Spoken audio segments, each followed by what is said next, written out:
بسم اللہ الرحمن الرحیم الحمد للہ رب العالمین والصلاة والسلام علی رسولہ الامین وعلی آلہ وصحبہ اجمعین وبعد۔ السلام علیکم ورحمۃ اللہ وبرکاتہ۔ محترم ناظرین، قرآن مجید پر ایمان لانے کا سب سے پہلا تقاضا یہ ہے کہ ہم اس کو سیکھیں، اس کا علم حاصل کریں۔ وہ چیزیں جس کا ایک مسلمان کے لیے سیکھنا ضروری ہے، اس میں پہلی چیز ہے تلاوت، دوسرا ہے حفظ، اور تیسرا ہے فہم و تدبر۔ تلاوت کا سیکھنا اس لیے ضروری ہے کہ اس کے بغیر نماز بھی نہیں ہوتی۔ فَاقْرَؤُوا مَا تَيَسَّرَ مِنَ الْقُرْآنِ، اور ایک جگہ اللہ تعالیٰ فرماتے ہیں اُتْلُ مَا أُوحِيَ إِلَيْكَ مِنَ الْكِتَابِ وَأَقِمِ الصَّلَاةَ۔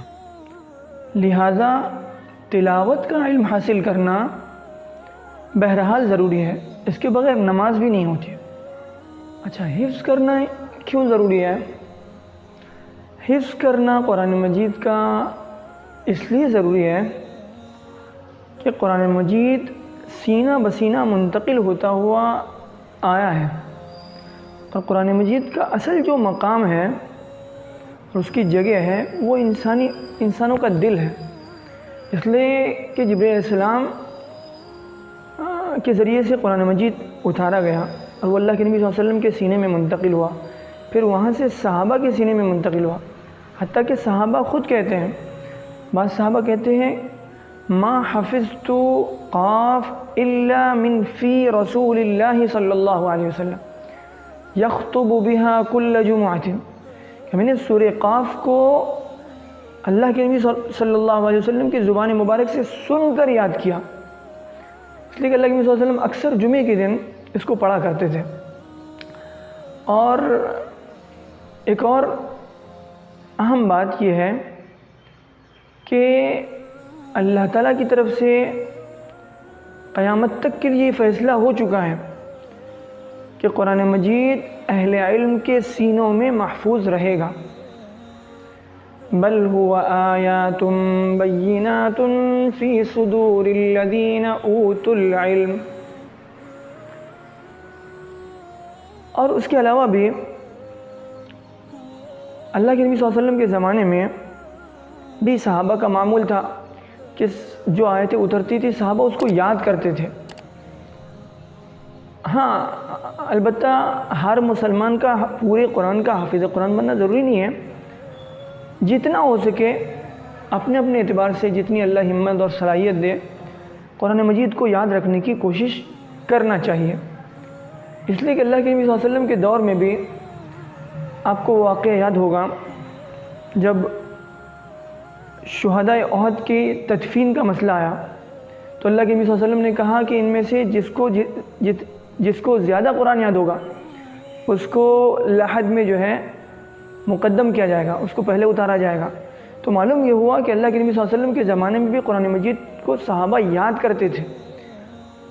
ہاں، البتہ کسی کو زیادہ یاد ہوتا تھا، کسی کو کم یاد ہوتا تھا، تو بہرحال قرآن مجید جو ہے وہ اس کو یاد کرنے کی کوشش کرنا چاہیے۔ محترم ناظرین،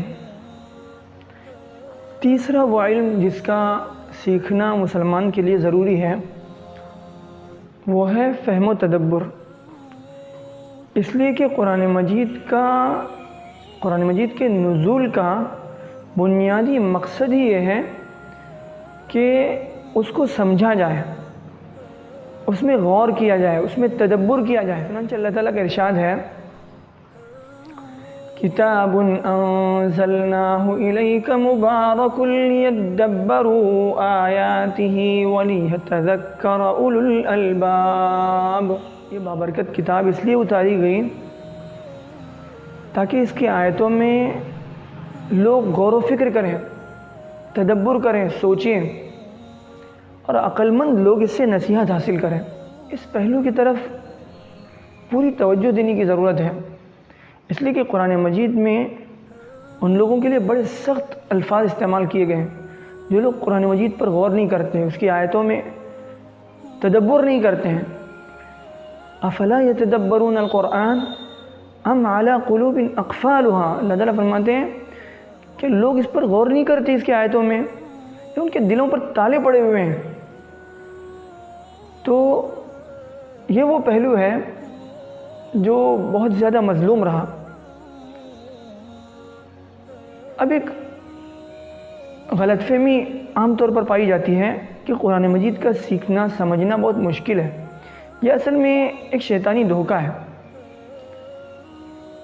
اس لیے کہ میں نہیں کہتا بلکہ خود اللہ تعالیٰ فرماتے ہیں ہم نے قرآن مجید کو آسان کیا ہے نصیحت کے لیے، سیکھنے کے لیے، یاد کرنے کے لیے، اس سے اپنی زندگی کو درست کرنے کے لیے۔ اللہ تعالیٰ فرماتے ہیں وَلَقَدْ يَسَّرْنَا الْقُرْآنَ لِلذِّكْرِ فَهَلْ مِن مُدَّكِرٍ، بے شک ہم نے قرآن مجید کو آسان کر دیا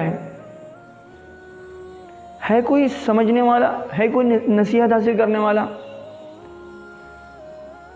اب ضرورت اس بات کی ہے کہ ہم اپنا تن من دھن اس کے لیے لگا دیں۔ محترم ناظرین، اگر ہم نے اس پہلو کی اہمیت کو نہیں سمجھا تو اللہ حفاظت فرمائے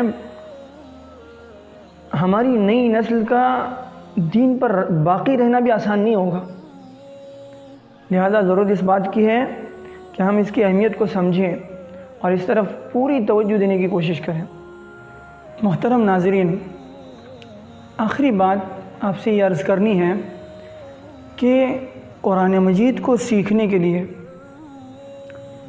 اور اس کا علم حاصل کرنے کے لیے ہم جو بھی قربانی دیں گے، جو بھی دشواریاں ہمیں اس راستے میں پیش آئیں گی، یاد رکھیے اس کے ہر قدم پر اللہ کی مدد ہمارے ساتھ ہوگی، اس لیے کہ اللہ تعالیٰ کا وعدہ ہے وَالَّذِينَ جَاهَدُوا فِينَا لَنَهْدِيَنَّهُمْ سُبُلَنَا وَإِنَّ اللَّهَ لَمَعَ الْمُحْسِنِينَ۔